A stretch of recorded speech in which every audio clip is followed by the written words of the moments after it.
Hey, what's going on, guys? Back in with another last video. Last Part 2 Remastered is officially available on PC now. Alongside that, we also got the No Return update that came out for PS5 and PC now, so there's new content for No Return, including two new characters, Bill and Marlene, in the game now. So what I'm going to be doing for you guys is going over all the new content for this new update, just talk about the new characters specifically, and also talk about the new skin for Ellie, the Intergalactic Heretic Prophet skin for Ellie that just dropped as well. So let's jump right into it. Alright, so kicking it off, we finally have the Ellie skin, the Intergalactic Heretic Prophet skin for Ellie, Jordan Munn's jacket, and I do gotta say, it looks sick. I think a lot more better than I was expecting it to look. I just think Jordan Munn's jacket is just a sick design, definitely unique to the character, and to see Ellie with it on too, it just looks awesome. The entire detail to it looks incredible. I really love how the jacket's colors really just pop out. It's more noticeable with this lighting compared to the Intergalactic trailer itself. It definitely gives that 80s aesthetic vibe to it as well. I do also like the Naughty Dog did include the gloves as well that Jordan wears for Ellie in the skin. I do gotta say overall, it's an amazing skin. Props to Naughty Dog for this amazing skin. Obviously, it's from their game, but still, it's definitely one of the best skins in this game now, so I will definitely be wearing this pretty often. Also, quick note before we move on as well, here's what the skin looks like in-game, since it does make a difference between looking at the skin in the model viewer and in-game itself, so you guys can tell the difference. Still, overall, it looks amazing. Sick skin. Will be impossible for me to take off if it isn't this skin or the part 1 skin that they included about a year ago, so love this skin. Alright, so let's start off with our new characters in No Return. We have our first character, Firefly Queen herself, Marlene, who's a brand new character in No Return. Her playstyle is quite unique, I would say. Her playstyle is known as Risk Taker, which is pretty self-explanatory once I explain it, but her inventory includes an AR and a pistol. This is the first time a character has an AR in No Return, and even in The Last Part 2. The last time we were able to play with an AR weapon was in The Last Part 1, near the end of the game as Joel. But Marlene has an AR equipped now in her inventory, which I have to say, it's very powerful. It's a really damn good weapon, obviously, but it's definitely one of my favorites to play around with in No Return. It has a huge high recoil, which is to be expected for an AR weapon, but like I said, it's really fun to play with. It definitely is quite unique for Marlene to use, and she's definitely become one of my favorites to play in No Return. Alright, so let's go over the traits that she has. This will make more sense of why she's a risk taker, at least that's what her playstyle is. So of course she has a custom assault rifle, which is equipped in her inventory. She has a new thing that no other character has called one-time path reroute. Essentially what this means is that when you're deciding to choose where to go on the map before starting a round, you can decide if you want to go up or down and change your route, which is something very unique to her. No one can do this, of course. So if you decide to go either up on the routes or down, it's up to you. So that's pretty cool. If there's a certain round you just don't want to do, you can just do the one above instead of the one below that you're initially supposed to do. Now this is an interesting one which I did not expect at all. There's this brand new trait that she has called All or Nothing Gambits. Basically what this means is that every single time you start a round, you have to complete the gambit in that round in order to get the parts, supplements, currency in the round. So for example, I have some footage here that shows me doing a round as Marlene. So one of my gambits is to headshot a grabbed enemy. I played through the round, killed all the enemies, and by the end of this round, I didn't get any of the supplies. None of it, because I didn't headshot a grabbed enemy. So Marlene has the risk of, if you don't do the gambit, you don't get any of the supplies, which can be a bit challenging, a bit frustrating for some players, but it does keep you on your toes and keeps you aware that you do have to do the gambits every single round, which can be pro and con for some people. I mean, definitely quite a different take and sort of challenge on how gambits work for Marlene, so I think that's quite interesting. If you don't do the gambit at all, you just don't get any supplies at all, which I mean, take it as you will, that is definitely different. Never have I seen Naughty Dog implement this mechanic for a character, but considering the fact that her playstyle is called Risk Taker, well, there you go. That makes sense. And lastly, she has a brand new upgrade branch that is unique to her as well. It's called Calculated Upgrade Branch.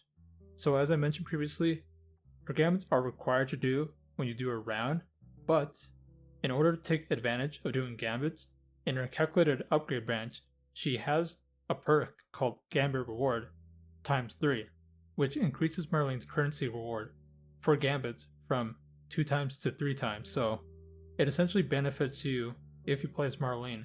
While yes, you still have to do gambits, you do get rewarded for doing them even more if you have this perk. So I'd say that pretty much helps in general. It seems to even it out with having to do the gambit while also getting rewarded with more supplies every round, so that's pretty good. Her other perks include unlimited reroll, so when you're at the trading post, you can just reroll whenever you want, as long as you have the currency for it.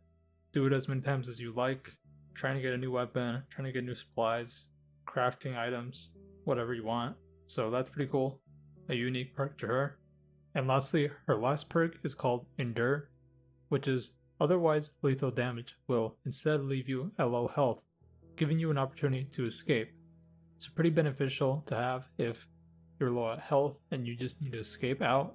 That'll definitely come in handy if any case you need it, if you just need to escape out. So as for other upgrade branch, they're just previous ones that we've seen before in other characters. So she has crafting upgrade branch and close quarters upgrade branch, which like I said, we've seen before from previous other characters like Ellie.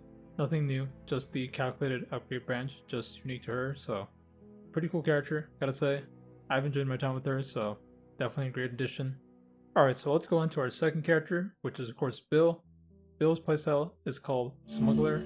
He has a pistol, he's already equipped with a machete, and he can craft. So pretty basic, nothing too crazy when it comes to his inventory items. Of course, crafting, which is his go-to thing when it comes to making bombs, so he can do trap mines in no return. Now, as for his traits, he has quite a few traits that we can go over. So first off, double dead drop rewards. Before you start a round in no return, there's usually dead drops around the map that you could just drop items in.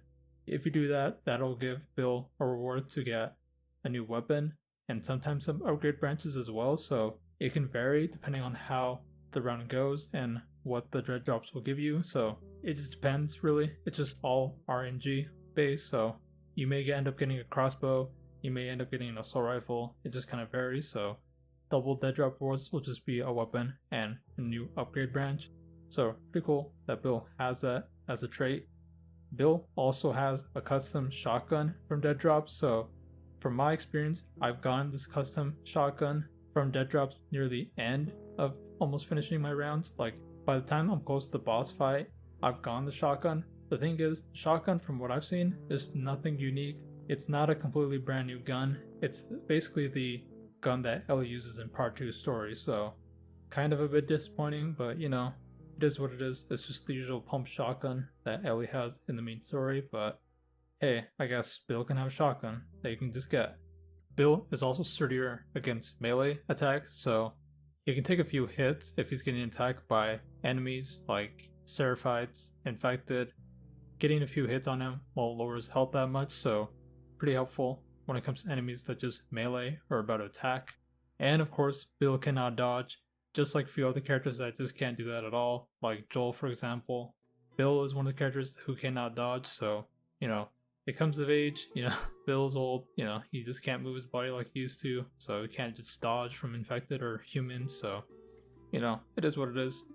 Bill also has trap mine recipe from the start, so that makes total sense. You know, we also know Bill is known for making traps and bombs, so he's already equipped with making trap mines. Pretty nice touch to see that. And lastly, he has a Prepper upgrade branch. His unique upgrade branch allows him to craft faster, allowing him to craft items twice as quickly. Makes total sense to the character. His other perk includes craft more trap mines, producing about 1 to 2 more. His inventory capacity from 3 to 4, so he can just continue to create more traps. Sounds pretty in line with the character himself, so pretty cool. And lastly, his last perk is improve trap mines, which is craft more effective trap mines that are deadly at greater range, which 50% blast radius, of course, pretty nice as well. lots of trap mine perks for him, which, like I said, makes total sense. Sounds pretty aligned with the character who likes to mess around with traps, mines, and bombs and all that, so sounds about right. As for his other perks, he does have Close Quarter and Unstoppable, which are also some other perks that other characters have as well, like Joel and a few others, so nothing new of course. But Prepper Upgrade branch is unique to Bill, so pretty aligned with this branch. Is pretty cool that he just makes bombs, as you know, we should expect. But otherwise, those are the two new characters in No Return, both with their own unique playstyles, quite different. I gotta say, I think Marlene has to be my favorite one. While yes, I do think the Gambit thing can be off-putting at times, it is a bit rewarding that you do have the Gambit perk that you could also unlock, which will gain you more rewards and stuff, so I think there is advantage with using Marlene. Obviously, main reason why I like using Marlene is because of the AR, which is the only character that has an AR that I can just equip at any time and just, you know, just blaze the Beetlejuice Terrifieds down with it, so it's a really fun weapon. Marlene definitely has been my favorite out of the two characters in No Return. But alright guys, that is it for this video. Just want to show you guys some of the new content that came out in the latest update for Last Part 2 Remastered in the No Return mode, and also the Intergalactic skin for Ellie as well. Be sure to like this video if you enjoyed for more Last of Us, Intergalactic, Uncharted, Naughty Dog videos. Be sure to hit the notification bell as well whenever I upload a new video. Be sure to also follow the socials as well. Links in the description below to follow those. But as always, I will see you guys next time.